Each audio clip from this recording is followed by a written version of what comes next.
போன எபிசோட்ல ஹீரோயின் நம்ம தலைவனை கூப்பிட்டுக்கிட்டு டே கேர் சென்டருக்கு போயிருப்பாங்க. அந்த இடத்துல எல்லாருமே பேரண்ட்ஸோட வந்திருப்பாங்க. ஆனா இவன் மட்டும் தனியா இருக்கிறதுனால இவங்க ஃபீல் பண்ணிக்கிட்டு இருக்கிறப்போ பார்க்குமே அந்த இடத்துக்கு வந்திருப்பான். இதை நம்ம ஹீரோயினுமே பார்த்திருப்பாங்க. இதுக்கப்புறம் என்ன நடந்துச்சுன்னா நம்ம இந்த வர எபிசோட்ல பார்க்க போறோம். வாங்க எபிசோட்குள்ளேயுமே போகலாம். அப்படியே டே கேருக்குள்ள பார்த்தா நம்ம தலைவனுக்கு ட்ரெஸ் போட்டு விட்டு ஜாலியா ஃபன் பண்ண வச்சு ஆடிக்கிட்டு இருப்பாங்க. இதை நம்ம ஹீரோயினும் பார்க்க உட்காந்து பார்த்துக்கிட்டு இருக்கிறப்போ ஹீரோக்குமே இந்த விஷயம் தெரிஞ்சிருக்கு. நம்ம தலைவன் எங்க ஃபீல் பண்ண போறோம்னு சொல்லி கையில பொக்கே எடுத்துக்கிட்டு இவர் அந்த இடத்துக்குமே வந்திருப்பாரு. ஆனா ஹீரோனியும் பார்க்கையும் பார்த்த இவருக்கு மனசே உடஞ்சு போயிடுது. இவங்க ரெண்டு பேருமே ஹஸ்பண்ட் அண்ட் ஒய்ஃப் போல வந்து பாத்துக்கிட்டு இருக்காங்க. சரி, இப்ப இவன் வந்துட்டான், நம்ம இந்த இடத்த விட்டு போலான்னு சொல்லி மனசுக்குள்ளேயே ஆறுதலா பேசிக்கிட்டு ஹீரோ அந்த இடத்த விட்டு போலான்னு சொல்லி பாக்குறாரு. ஆனா ஹீரோ வந்ததை பார்க் கவனிச்சிருப்பான். ஆனா அவன் போறதுனால இந்த விஷயத்தெல்லாம் ஹீரோனி கிட்ட எதுக்கு சொல்லணும்னு சொல்லி பார்க் இந்த விஷயத்த ஹீரோனி கிட்ட சொல்லாமலே விட்டுறான். நம்ம தலைவனுமே அங்க ஜாலியா டான்ஸ் ஆடிக்கிட்டு இருக்கிறத இவங்க வீடியோ எல்லாம் எடுத்து வச்சுக்கிறாங்க. அந்த எல்லாமே முடிஞ்சதுக்கு அப்புறமா நம்ம தலைவனோட போட்டோ எடுத்து ஹீரோயினோட பக்கத்து வீட்டுல இருக்கக்கூடியவங்களும் அங்கதான் இருப்பாங்க. உடனே பார்க் என்ன பண்றான்னா அவங்க கிட்ட போனை கொடுத்து இவங்க 3 பேரும் ஒன்னா இருக்கிற போல போட்டோஸ் எல்லாம் எடுத்து வாங்கிட்டு இருக்கான். தலைவனுக்கு அப்பா போலதான் இவன் அந்த இடத்துல பண்ணிக்கிட்டுமே இருக்க. அப்படியே ஹீரோவை ஆபீஸ்ல காட்டினா இவருக்கு வேலை செய்யவே தோணல. பார்க் எதுக்காக அந்த இடத்துக்கு வந்தான்னு சொல்லி மைண்ட்ல மறுபடியும் ஓடிக்கிட்டு இருக்கு. ஒருவேளை ஹீரோயின் லவ் பண்றாங்களோன்னு சொல்லி அந்த தாட்டுமே அவன் மைண்ட்ல ஓடிக்கிட்டு தான் இருக்கு.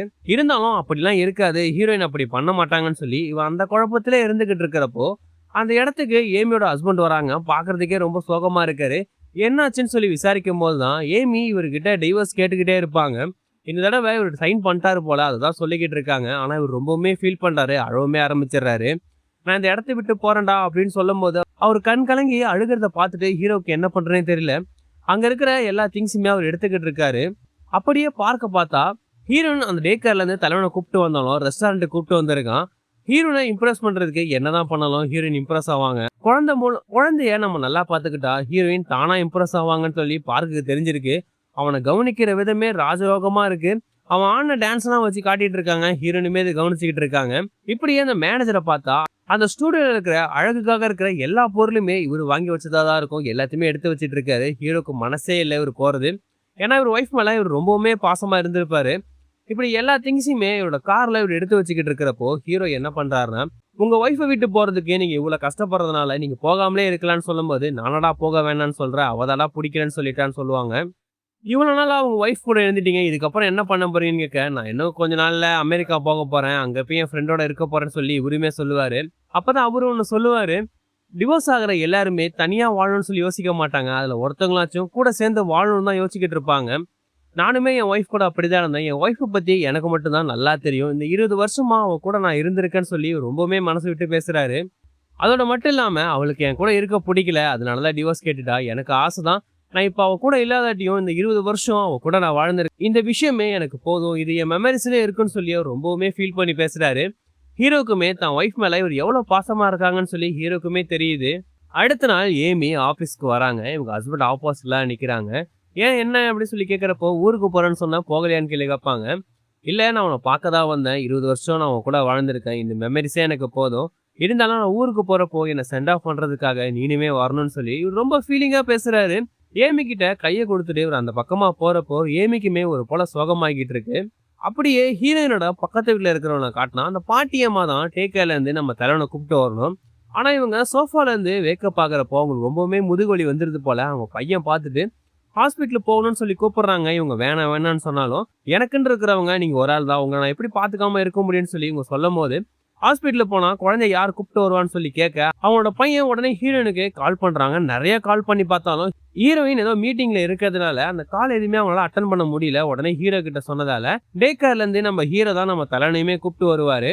ரொம்ப நாளா அவனை பார்க்காம இருந்தால என்னடா வீட்டுலாம் போட்ட போலன்னு சொல்லிட்டு ஜாலியா பேசிட்டுமே வராங்க. நம்ம தலைவனுக்கு புக்கு வாங்கணும்னு சொல்லிட்டு உங்க ஸ்டோருக்குமே போறாங்க. அங்க போயிட்டு டேய் உனக்கு எந்த புக்கு வேணுமோ அதை எடுறா மாமா, நான் வாங்கி தரேன்டா உனக்கு அப்படின்னு சொல்லிட்டு ஹீரோ சொல்லிக்கிட்டு இருப்பாரு. ஆனா நம்ம தலைவனுமே அங்க இருக்கிற ஒரு பொம்மையை தான் எடுப்பாரு. இப்படி இங்க ஃபன் பண்ணிட்டு இருந்தாலும் ஹீரோனோட ஆபீஸ்ல மீட்டிங்கை முடிஞ்சுட்டு அவங்க போனை வந்து பாக்குறப்போ நிறைய போன் காலுமே வந்திருக்கு. என்னன்னு கேட்டப்போ ஹீரோ தான் குழந்தைய கூப்பிட்டு போயிட்டான்னு சொல்லி இந்த விஷயமும் தெரியுது. நம்ம தலைவனுக்கு கதை சொல்லி நம்ம ஹீரோ பேசிக்கிட்டு இருக்கிறப்போ ஹீரோயின் போனுமே அடிக்கிறாங்க. ஆனா ஹீரோ என்ன பண்ணுவாராம், இன்னைக்கு நான் குழந்தைய என் கூடயே வச்சுக்கிறேன்னு சொன்னாலும் இல்ல வேணாம் நான் வந்துருவேன், நீ வீட்டுக்கு கொண்டு வந்து குழந்தைய கொடுத்துருன்னு சொன்னதால ஹீரோவுமே மனசே இல்லாம நம்ம தலைவனை கூப்பிட்டுக்கிட்டு வீட்டுக்குமே போறாரு. ஹீரோயின் கிட்ட குழந்தைய கொடுத்துட்டு இவங்க பேசிக்கவே மாட்டாங்க. சரி சரி சரி அப்படிதான் பேசிக்கிட்டு இருக்காங்க. ஹீரோவுமே சரி நீ உள்ள போ நான் போறேன்னு சொல்லிட்டு அந்த இடத்த விட்டு போக ஹீரோயினுக்கு நம்ம ஹீரோட நினைப்பாதான் இருந்துகிட்டு இருக்கோம். அவரோட ரூம்ல க்ளோஸ்ன்னு சொல்லிட்டு ஒரு அட்டை தொங்க விட்டு இருப்பாரு. அது இல்ல நம்ம ஹீரோட ரூம்ல போய் பார்க்கலாம்னு சொல்லி போனா ஆல்ரெடி இவங்க அக்கா கல்யாணத்துக்கு வெட்டிங்க்கு ஒரு கிஃப்ட் கொடுக்கணும்னு சொல்லி தான் ஹீரோவோட சண்டையுமே போட்டிருப்பாங்க. அந்த லைட் அங்கேயே இருக்கு. அதை ஆன் பண்ணி பார்க்குற ஹீரோனுக்கு ஹீரோட நினப்பு வந்துகிட்டே இருக்கு. அடுத்த நாள் என்ன ஆகுதுன்னா நம்ம தலைவனை டே கேர்ல விட்டாகணும். ஹீரோனுக்குமே டைம் ரொம்ப ஆகிட்டு வேக வேகமா கிளம்பியே போலான்னு சொல்லி பார்த்துக்கிட்டு இருக்கிறப்போ இவங்களை பிக்கப் பண்றதுக்காக பார்க் வந்து நிக்கிறான். நீ எப்படி இங்க வந்தன்னு கேட்டா, இல்ல குழந்தைய நீனே பாத்துக்கணும், நீ வர்றதுக்கு லேட் ஆகும்னு தோணுச்சு, அதான் அவனை கூப்பிட்டு போலான்னு சொல்லி நானே வந்தேன்னு சொன்னதால இப்போ கார்ல ஏறி இவங்க 3 பேருமே போய்கிட்டு இருக்காங்க.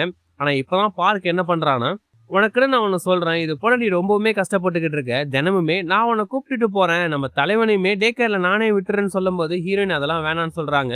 ஆனா பார்க் என்ன பண்றான்னா, நான் தான் உங்ககிட்ட ஆல்ரெடி சொல்லியிருந்தேன்ல எல்லா விஷயத்துலயும் நான் உன் கூட இருப்பேன், இதனால இதையுமே நானே பண்றேன்னு சொல்லும் போது ஹீரோனுக்கு இப்ப எப்படி இருக்குன்னா, இப்பதான் ஹீரோனுக்கு எப்படி தோணுதுன்னா இவன் நம்மளை இம்ப்ரெஸ் பண்றதுக்கு தான் இதெல்லாம் பண்றானான்னு சொல்லி அவங்களுக்குமே ஒரு தாட் வர ஆரம்பிச்சிட்டு இருக்கு. ஹீரோயினோட ஆபீஸ்ல பார்த்தா பார்க்கோட அசிஸ்டன்ட் வெப்சைட்ல எதையோ பார்த்துட்டு ரொம்பவுமே சந்தோஷப்படுறான். என்னன்னா ஹீரோயின் இப்ப புதுசா லான்ச் பண்ண ப்ராடக்ட் அவங்க வெப்சைட்ல போட்டிருப்பாங்க, அது எல்லாமே சேல் ஆயிடுச்சு போல, செம்ம சக்சஸ். பார்க்குக்குமே இது ரொம்பவுமே சந்தோஷமா இருக்கு, ஹீரோனுக்குமே ரொம்ப சந்தோஷம். ஏன்னா நிறைய பிரச்சனையை தாண்டி தான் இது லான்ச் பண்ணிருப்பாங்க. இப்ப ரொம்ப சந்தோஷத்துல இவங்களோட சக்சஸ இன்டர்வியூ எடுக்கணும்னு சொல்லி கூப்பிட்டுருப்பாங்க. ஹீரோவுமே இதுல ஒரு பார்ட்டா இருந்தால ஹீரோக்குமே இந்த விஷயம் தெரியுது. ஹீரோ தான் போகலான்னு சொல்லி ஒரு முடிவு பண்ணிடுறாரு. ஏமி கிட்ட இந்த விஷயத்த சொல்லிட்டு போலான்னு சொல்லி ஏமி கிட்ட பேசுறதுக்காக போனா அவங்க கையை நீட்டி இருக்காங்க. ஹீரோக்கு ஒண்ணுமே புரியல. என்னன்னா இந்த டைம்ல தான் இவனோட ஹஸ்பண்ட் வந்து டேப்லெட் கொடுப்பாங்க போல, அதனாலதான் இப்படி கேட்டிருக்காங்க. இதனால ஏமிக்கு ஒரு போல இருந்தாலும் ஹீரோ நடந்த விஷயத்த சொல்றாங்க. நம்ம ஒர்க் பண்ண ப்ராஜெக்ட் நல்லா சக்சஸ் ஆயிடுச்சுன்னு சொல்லி இன்டர்வியூக்கு கூப்பிட்டுருக்காங்க, அதுக்காக நான் போக போறேன்னு சொல்ல ஏமியுமே சரி போங்கன்னு சொல்லும் போது ஹீரோ அப்போ ஒரு விஷயத்த சொல்றாரு. இது போல உங்க ஹஸ்பண்ட் வந்து இன்னும் கொஞ்சம் நாள்ல யூஎஸ் போக போறாங்க, உங்களுக்குள்ள எவ்வளவு கருத்து வேறுபாடு இருந்தாலும் அன்னைக்கு மட்டும் நீங்க போங்கன்னு சொல்லும் போது ஏமியுமே எனக்கு தெரியும் நீ போன்னு சொல்லி அனுப்பும் போதுதான் ஹீரோ மறுபடியும் ஒன்று கேட்கிறாரு. உங்க ஹஸ்பண்டுக்கு நாங்க கிஃப்ட் ஒன்று கொடுக்கலான்னு இருக்கோம், அவருக்கு என்ன பிடிக்குன்னு சொன்னீங்கன்னா அதை வச்சு நான் வாங்கி கொடுப்பேன்னு சொல்லும் போது ஏமி அப்பதான் யோசிச்சு பாக்குறாங்க, இவங்க ஹஸ்பண்டுக்கு என்ன பிடிக்கும்னு கூட இவங்களுக்கு தெரியல. இதை நினைச்சு அவங்க ஒரு போல இருந்தாலும் எனக்கு எதுவும் தெரியாது நீ போன்னு சொல்லி ஹீரோ அமுச்சு விட்டுறாங்க. கொஞ்ச நேரத்துல காஃபி குடிக்கலான்னு சொல்லி மிஷின் கிட்ட போறப்போ இவங்களுக்கு காஃபி எப்படி போடுறதுனே தெரியாம இருக்கு. சடனா இவங்க ஹஸ்பண்ட் வந்து ஏன் இங்க வர, உனக்கு தான் போட தெரியாதுல்ல, நான் கொண்டு வந்து கொடுக்குறேன்னு சொல்ற போல இலூஷன் வர ஆரம்பிக்குது. ஏமிக்குமே ஒரு போல ஆயிடுது, எதுக்காக என் ஹஸ்பண்ட் இப்போ என் கண் முன்னாடி வராருன்னு சொல்லி பாத்துக்கிட்டு இருக்காங்க. 20 வருஷமா இவங்க 2 பேரும் மேரேஜ் பண்ணாலும் ஏமியை அவர் தாங்குன்னு தாங்கியிருக்காரு. இப்போ அவர் இல்லாதனால ஏமிக்கு அவரோட விஷுவல்லாம் வந்து அவர் ரொம்பவுமே மிஸ் பண்றாங்கன்னு சொல்லி ஏமிக்குமே புரிய ஆரம்பிச்சிருது. இப்போ இன்டர்வியூ நடக்கிற இடத்துல கேட்டா எல்லாருமே கொஸ்டின் கேட்டுக்கிட்டு இருக்காங்க. பார்க் கிட்ட எப்படி இந்த ப்ராடக்ட் சக்சஸ் ஆச்சுன்னு கேட்க என்னோட டீம் தான் எனக்கு காரணம்னு சொல்லி பார்க்குமே சொல்லிக்கிட்டு இருக்க. ஹீரோனி கிட்ட இந்த கொஸ்டினை கேட்கறப்போ அவங்க என்ன சொல்றாங்கன்னா, என்னோட வீட்டுல ரிலேட்டிவ் ஒருத்தர் இருந்தாரு, இந்த ப்ராஜெக்ட்ல நிறைய ஐடியாவை அவர் தான் கொடுத்தாரு, இதனாலதான் இந்த ப்ராஜெக்ட் இவ்வளவு சக்சஸ் ஆச்சுன்னு நினைக்கிறேன்னு சொல்லும் போது ஹீரோவை இன்டைரக்டா தான் இவங்க சொல்லி மென்ஷன் பண்ணி பேசிக்கிட்டு இருக்காங்க. இதே போலதான் ஹீரோ கிட்ட கொஸ்டினை கேட்கறப்போ ஹீரோ இப்ப என்ன பண்றாருன்னா, என்னோட அண்ணன் தான் எனக்கு முதல் கேமரா வாங்கி கொடுத்தாரு, இந்த ஃபீல்டுக்குள்ளேயுமே வந்தேன், ஆனா சில பிரச்சனையால இந்த ஃபீல்டை விட்டே நான் போய்கிட்டேன், ஆனா என் கூட இருந்த என்னோட ரிலேட்டிவ் தான் எனக்கு மோட்டிவேஷனலா பேசி இப்போ இவ்வளவு ஃபியூச்சரை எனக்கு கொடுத்ததுக்கு காரணமே அவங்க தான் சொல்ல இப்போ ஹீரோனா மறைமுகமா சொல்றாரு. இது அவங்களுக்குமே புரிஞ்சிருது. 2 பேருக்குமே இந்த விஷயம் புரிஞ்சாலும் பேரை சொல்லாம தான் பேசிக்கிட்டு இருக்காங்க. ஆனா பார்க் இதெல்லாம் பார்த்தவன், ஏண்டா நானும் இருக்கேன்டா என் பேரை சொல்லி பேசுங்களடான்னு சொல்ற போலதான் அவனுமே பார்த்துக்கிட்டு இருப்பான். அதுக்கப்புறமா ஹீரோ நம்ம தலைவனோட நம்ம பக்கத்து வீட்டுல இருக்கிற பாட்டியை பாக்குறதுக்காக வந்திருப்பான். உடம்பு சரியில்லைன்னு சொன்னதெல்லாம் அவங்க கிட்ட விசாரிக்கும் போது அவங்களுமே நல்லபடியா தான் பேசுறாங்க. ஆனா ஹீரோயின் தான்ப்பா நீ இல்லைன்னு சொல்லி ரொம்பவுமே கஷ்டப்படுறாங்க இந்த குழந்தைய வச்சுக்கிட்டுன்னு கேட்க இவனால வேற எதுவுமே பேச முடியல. குழந்தையோட டைப்பரை மாத்தணும், வீட்டுல இருந்து எடுத்துட்டு வரேன்னு கேட்க பாஸ்வேர்டை நம்ம ஹீரோயின் சொல்றேன்னு தான் சொல்லிருப்பாங்க. ஆனா ஹீரோட அப்பா பண்ண பிரச்சனையால எல்லாரும் மேலேயும் சந்தேகம் இருக்கும். எனக்கு அது வேணான்னு சொல்லி நானாப்பா சொன்னேன்னு சொல்லி அந்த பாட்டி அம்மாவுமே சொல்றாங்க. ஹீரோ பாஸ்வேர்டை போட்டு டைப்பர் எடுக்கலான்னு சொல்லி உள்ள போனா ஹீரோயின் அந்த இடத்தையே கோலாகலமா வச்சிருக்காங்க. பாக்குற ஹீரோக்கு என்ன இடம் இப்படி இருக்குன்னு சொல்லி தோணுது. ஆனா ஹீரோயின் வேலையை முடிச்சுட்டு வீட்டுக்குள்ள வந்து பாக்குறப்போ எல்லா திங்ஸுமே கரெக்டா அரேஞ்ச் ஆயிருக்கு. அப்போ ஹீரோ அந்த இடத்துல நோட்ஸுமே ஒன்று எழுதி வச்சிருக்காரு. நீ தினமுமே ரொம்ப கஷ்டப்பட்டு வேலைக்கு போற, தலைவனையுமே பாத்துக்கிற, அதனால நான் இந்த வீட்டை நான் கிளீன் பண்ணி வச்சிருக்கேன், நீ சாப்பிடுவேன்னு கூட எனக்கு தெரியாது, நான் சாப்பாடு செஞ்சு வச்சிருக்கேன், அந்த சாப்பாட்டையாச்சும் சாப்பிட்டுருன்னு சொல்லிருப்பாரு. ஹீரோனுக்கு அந்த வீட்டுல ஹீரோ கூட இருந்த மெமரிஸ் எல்லாமே வந்துகிட்டு இருக்கு. அதே போலதான் ஹீரோ அவரோட வீட்டுல சாப்பிட்டுட்டு இருக்கிறப்போ நம்ம தலைவனோடையும் ஹீரோயின் கூட சாப்பிட்டுட்டு இருந்த விஷுவல் எல்லாமே வந்துகிட்டு இருக்கு. இவங்க 2 பேரோட மெமரிஸ்லயே இவங்க இப்படி வாழ்ந்துகிட்டு இருக்காங்க. அடுத்த நாள் ஹீரோ அவர் ஃப்ரெண்டோட வீட்டுக்கு தேவையான பொருள்லாம் வாங்கணும் அப்படின்னு சொல்லிட்டு ஒரு மாலுக்கு போயிருப்பாங்க. அப்ப அவர் ஃப்ரெண்டு என்ன பண்றாருன்னா, ஒரு டேபிள சொல்லி இத வாங்கலாம்னு சொல்லி பேசும்போது, அது ஷார்ப்பா இருக்கும். குழந்தைக்கு அடிபட்டுருன்னு சொல்லி ஹீரோ சொல்லும்போது, ஃப்ரெண்ட்ஸுக்கு ஒண்ணுமே புரியல. இல்லடா நம்ம தலைவன் வீட்டுக்கு வந்தானா, அவனுக்கு ஏதாச்சும் காயம் பட்டுற போகுது அப்படின்னு சொல்லி தான் அவங்க பேசிக்கிட்டு இருக்காங்க. அதுக்கப்புறமா அவனுக்கு ட்ரெஸ் வாங்குற இடத்துல போயிட்டு ஹீரோ எல்லா ட்ரெஸ்ஸுமே எடுத்துக்கிட்டு இருக்கும்போது, அப்படியே ஹீரோக்கு எப்படி இருக்குன்னா, அவனுக்கு தான் பார்த்து பார்த்து பண்ணிக்கிட்டு இருக்காரு. அப்படியே ஹீரோயின் அவங்க ஃப்ரெண்ட் கிட்ட பேசிக்கிட்டு இருக்காங்க. அவங்க ஒரு போல சோகமா தான் இருக்காங்க. அப்ப பார்க் கிட்ட இருந்து ஒரு மெசேஜ் வந்தது. நம்ம டேட் போலாமான்னு சொல்லும்போது, ஹீரோயினுக்கு என்ன சொல்றதுன்னு தெரியாது. ஃப்ரெண்ட் இத பார்த்துட்டு, "ஏய் இன்னுமா யார்கிட்டயுமே நீ லவ்வ சொல்லாம இருக்கன்னு?" கேட்க, ஆமான்னு சொல்லாம இருக்கும்போது சொல்லு, "ஆமா நான் இன்னும் சொல்லலன்னு" சொல்லி ஹீரோயின் சொல்லும்போது, அவங்க ஃப்ரெண்ட் கோவப்பட்டுர்றாங்க. "ஏன் இது போல பண்ற? அவன் ரொம்ப அழகா இருக்கான். அவன்கிட்ட சூப்பராவுமே நடந்துக்கிறான். அவன்கிட்ட ப்ரொபோஸ் ஏத்துக்க வேண்டியதுதானே?" கேட்க, "அவன் ஓவரா பண்றான். அதுதான் எனக்கு ஒரு போல இருக்குன்னு" இப்படி சொல்லி பேசிக்கிட்டு இருப்பாங்க. அதோட ஹீரோ மேல இருக்கிற ஃபீலிங்ஸ பத்தியுமே அவங்க ஃப்ரெண்டு கிட்ட சொல்லிக்கிட்டு இருக்கிறப்போ, "நீ பண்றது ரொம்ப தப்பு. அவன் மேல ஃபீலிங்ஸ் வச்சுக்கிட்டு இருக்கான். நீ சொன்னா தான் இந்த பிரச்சனைக்கு முடிவு வரும். இல்லன்னா 2 பேருக்குமே கஷ்டம்னு" சொல்லி அவங்க ஃப்ரெண்டு பாயிண்ட்டா பேசுறாங்க. அதோட இதுதான் கடைசி டேட்டா இருக்கணும். இந்த டேட்டுக்கு போற நீ என்ன நடந்துச்சு, என்ன உண்மைன்னு சொல்லி எல்லாத்தையுமே பேசிட்டு தான் வந்திருக்கணும்னு சொல்லி அவங்க ஃப்ரெண்டுமே சொல்றாங்க. நம்ம ஹீரோவ பார்த்தா அவரோட வீட்டுக்கு அவங்க ஃப்ரெண்ட் எல்லாருமே வந்திருக்காங்க. முன்னாடிலாம் நம்ம ஹீரோட வீட்ட பார்த்தீங்கன்னா, சூப்பரா ஷார்ப்பான பொருள்னு சொல்லி நெறையாலாம் வச்சிருப்பாரு. ஆனா இப்போ ஒரு பிளே ஸ்கூல் போல வச்சிருக்காரு. ஏன்டா இப்படி வச்சிருக்கேன்னு கேட்டா, "இல்ல நம்ம தலைவன் எப்ப வேணா வீட்டுக்கு வருவான். அவனுக்கு அடிபட்டுற கூடாதுன்னு தான் இது போல பண்றேன்னு" சொல்லிட்டு ஹீரோ அப்படி பேசுறாரு. இந்த விஷயம் எல்லாமே அவங்க ஃப்ரெண்ட்ஸுக்குமே ஒரு போல புதுசா இருக்கு. அதுக்கப்புறமா ஆஃபீஸ்ல இருக்க எல்லாருக்குமே லீவு. ஆனா பார்க்கோட அசிஸ்டன்ட்க்கு மட்டும் தான் உண்டு போல. பார்க்கோட அசிஸ்டன்ட்க்கு வேலை இருக்குன்னு சொல்லி அவனுமே வந்திருக்கான். ஹீரோவுமே ஏதோ ஒரு திங்ஸ் எடுக்கணும் அப்படின்னு சொல்லிட்டு அந்த ஆஃபீஸ்க்குமே வந்திருப்பாரு. ஏமியோட ஹஸ்பண்ட் ஃபாரின் போறதுனால அத பத்தி பேசிக்கிட்டு இருக்காங்க. ஆப்போசிட்ல இருக்கிறவங்க அவர் ஃபாரின் போனா வரமாட்டாரான்னு சொல்லி கேட்க, ஹீரோவுமே ஆமா யுஎஸ் போறாரு. அப்படி போனாருன்னா அவர் வரமாட்டாருன்னு சொல்லி பேசிக்கிட்டு இருக்கும்போது, பார்க்கோட அசிஸ்டன்ட் இது எல்லாமே எப்படி நினைச்சுக்கிறாங்கன்னா, நம்ம ஹீரோ தான் அமெரிக்காவுக்கு போறாரு. அவர் ரிட்டர்ன் வரமாட்டாரு. எந்த விஷயத்தையுமே யார்கிட்டயும் சொல்லாம இப்ப ஏன் போறாருன்னு சொல்லி அவன் யோசனை பண்ணிக்கிட்டு இருக்கான். நம்ம ஹீரோன பார்க் எங்க கூப்பிட்டு வந்திருப்பானா, அவன் வளர்ந்த ஆசிரமத்துக்கு தான் கூப்பிட்டு வந்திருப்பான். அங்க இருக்க எல்லா பசங்களுமே இவன பார்த்து ரொம்பவுமே சந்தோஷப்படுறாங்க. அங்க இருக்க எல்லாருமே இவன் கூட உட்காந்து சாப்பிட்டு ரொம்பவுமே சந்தோஷப்பட்டுக்கிட்டு இருக்க.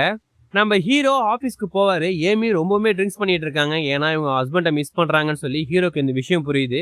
உங்க ஹஸ்பண்ட் மேல நீங்க இவ்வளவு பாசமா இருக்கிற நீங்க எதுக்கு டிவோர்ஸ் பண்ணீங்கன்னு சொல்லி பேசிக்கிட்டு இருக்காங்க. இன்னைக்கு தானே அவர் போறாரு. நம்ம போய் அவரை மீட் பண்ணணும்னு சொல்லிட்டு ஹீரோ அவர்கிட்ட பேசிக்கிட்டுமே இருக்க. ஹீரோயின் ஆசிரமத்துல இருக்கிறப்போ வாசல பார்த்துக்கிட்டே ஒரு குழந்தை ஒண்ணு உட்காந்துருக்கும்.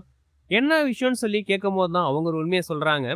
இந்த பொண்ணோட அம்மா இந்த பொண்ண விட்டுட்டு போனப்போ, மறுபடியும் வரேன்னு சொல்லி விட்டுட்டு போயிருப்பாங்க. அதுக்காக அவங்க அம்மா வருவாங்கன்னு சொல்லி தான், இந்த பொண்ணு வெயிட் பண்ணிட்டு இருக்காங்கன்னு சொல்லி நம்ம ஹீரோயின் கிட்ட சொல்றப்போ, அவங்களுக்கு இந்த விஷயத்த எல்லாத்தையுமே கேட்டோனே நம்ம ஹீரோட ஞாபகம் தான் வருது. அவரோட அண்ணன் வருவாருன்னு சொல்லி இவரு இப்படி தானே வெயிட் பண்ணிக்கிட்டு இருந்திருப்பாரு. இதனால ஹீரோனுக்கு நம்ம ஹீரோட ஞாபகமா இருந்துகிட்டு இருக்க. அப்ப சடனா பார்க்கோட அசிஸ்டன்ட் கால் பண்றான். ஏதோ ஒரு டாக்குமெண்ட்ட காணோம்னு சொல்லி கேட்டுக்கிட்டு இருக்கிறப்போ, ஹீரோயினுமே அங்க இருக்கிற டேபிள் மேல தான் இருக்குன்னு சொல்லி பேசிக்கிட்டு இருப்பாங்க. அப்ப அவ என்ன பண்றான்னா, ஹீரோ ஃபாரினுக்கு போக போறாரு. இதுக்கப்புறம் மறுபடியும் வரமாட்டாருன்னு சொல்லி நடந்த விஷயத்த சொன்னதால, ஹீரோனுக்கு என்ன சொல்றதுன்னே தெரியல. ஏன்னா, என்கிட்ட சொல்லாம இவன் எப்படி போறான்னு சொல்லி ஹீரோயின் யோசிக்கிறாங்க. இப்ப அவன் போயிட்டானா மறுபடியும் வரமாட்டானான்னு சொல்லி இந்த தாட்ஸ் அவங்களுக்குள்ள ஓடிக்கிட்டே இருக்கு. ஏமியோட ஆபீஸ்ல நம்ம ஹீரோ என்ன பண்றாருன்னா, உங்க ஹஸ்பண்ட நீங்க ரொம்பவுமே மிஸ் பண்ணிக்கிட்டு இருக்கீங்க. 20 வருஷமா நீங்க ஒண்ணா இருந்தாலும் உங்களுக்குள்ள நெறைய சண்டை வந்திருக்கும். அந்த சண்டையால உங்க லைஃப் பிரிஞ்சு போயிடக்கூடாது. இத சரி பண்ணிட்டு நீங்க நியூ லைஃப் தான் ஸ்டார்ட் பண்ணணும். இன்னைக்கு நைட்டு தான் உங்க ஹஸ்பண்ட் ஃபாரினுக்கு போறாரு. நம்ம அதுக்குள்ள அத போய் தடுத்துடலாம்னு சொல்லிட்டு, ஏமிய கைய புடிச்சு வேகமா கூட்டுக்கிட்டு அவருமே போறாரு. ஹீரோ ஃபாரினுக்கு போறான்னு சொன்னதால, ஹீரோயின் அதே நெனச்சுட்டு உட்காந்துக்கிட்டு இருக்காங்க. பார்க் அங்க இருக்கிற பசங்க கூட விளையாண்டுகிட்டு இருந்தாலும், ஹீரோயின் இப்படி இருக்கிறத பார்த்துட்டு என்னாச்சுன்னு சொல்லி பேச வந்தா, அந்த இடத்துல மழை பெய்ய ஆரம்பிச்சிருது. ஹீரோயினுக்கு இன்னுமே ட்ரிகர் ஆகுற போல. நம்ம ஹீரோ என்ன பண்ணியிருப்பாருன்னா, இவங்க 2 பேரும் ஒண்ணா இருந்தப்போ, "உனக்கு புடிச்ச மழை எனக்குமே ரொம்ப பிடிக்கும். இந்த மழை வரப்போலாம் நான் தான் உன் கூட இருக்கிற" போல அவரு பேசியிருப்பாரு. இதனால ஹீரோயினுக்கு ஹீரோட ஞாபகம் ரொம்பவுமே வந்துகிட்டு இருக்கு. பார்க் என்ன மன்னிச்சிடுன்னு சொல்லிட்டு ஹீரோயின் அந்த இடத்த விட்டு போலான்னு பார்க்க, இவன் கைய பிடிக்கிறான். "இல்ல நான் போய் பார்க்கணும். என்னால முடியாதுன்னு" சொல்லிட்டு அவனோட கைய தட்டி விட்டுட்டு ஹீரோயின் அந்த இடத்த விட்டே போறாங்க. என்னதான் ஹீரோயின் ஹீரோ மேல லவ்வா இருந்தாலும், நம்ம பார்க்கோட காதல் உண்மையா தான் இருந்திருக்கும். முன்னாடியே இவன புடிக்கலன்னு சொல்லியிருந்தா, பார்க் தேவையில்லாத ஆசை வச்சிருக்க மாட்டான். இப்ப ஹீரோயின் வேக வேகமா ஏர்போர்ட்டுக்கு போறாங்க. நெறைய தடவ கால் அடிச்சு பார்த்தா, ஹீரோ யார்கிட்டயோ பேசிட்டு இருக்காங்கன்னு சொல்லி தெரியுது. என்னன்னா, ஏமி அவங்க ஹஸ்பண்டும் பேசிட்டு இருக்கிறத ஹீரோ தூரமா நின்னு பார்த்துக்கிட்டு இருப்பாங்க. இந்த விஷயத்த ஹீரோயின் பார்த்துட்டு ரொம்பவுமே கோவப்படுறாங்க.